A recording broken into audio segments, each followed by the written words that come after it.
So here's an article. I have something to say. I would pay a fortune to never have to ride in a Tesla again. Where's the rideshare option to actively avoid getting stuck with one of Elon Musk's lousy cars? So obviously this guy does not like Tesla. Okay, let's get this out of the way.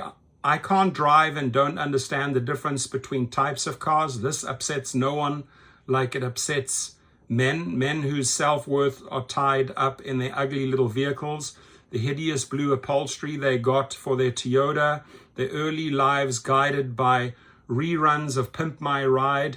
To me, a station wagon is a caravan, is a hatchback. In fact, I know so little about cars that I had to Google all of these words. Having a toddler's understanding of types of vehicles never impacts me except in two cases. One, if I ever witness a bank heist and I'm asked to describe the getaway car, I would be so profoundly useless that the cops would assume I was involved.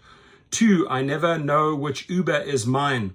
I'm the idiot who walks all the way around the car to read the license plate, which is good, to make sure I'm getting in.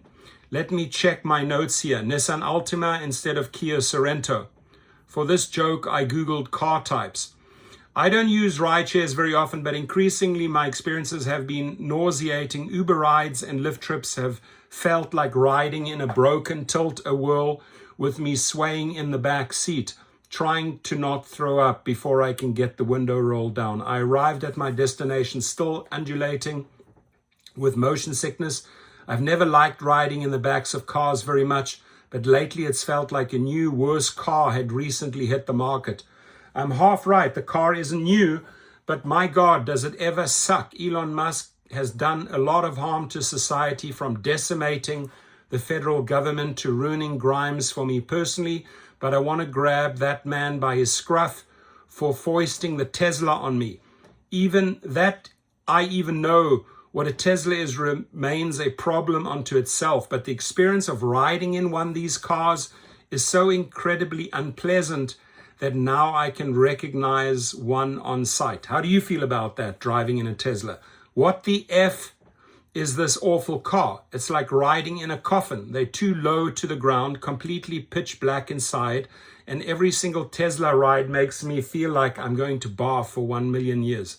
This guy tends to exaggerate a little bit.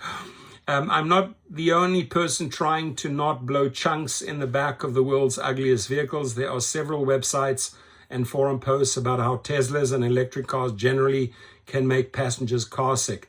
Now, when I order a car on Uber or Lyft, I speak a silent incantation into the sky, hoping for any other car than a Tesla, which is increasingly the only kind of car I get.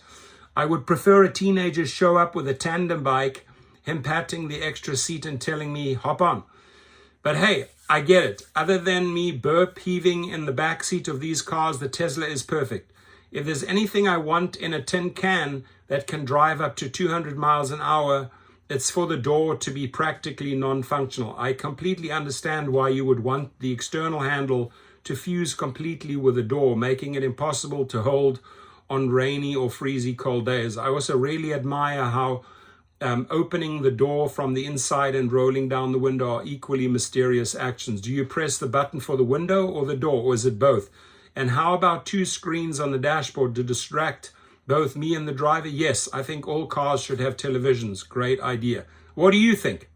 Is this guy exaggerating a bit? Do you have the same feelings about the Tesla? Your comments, please.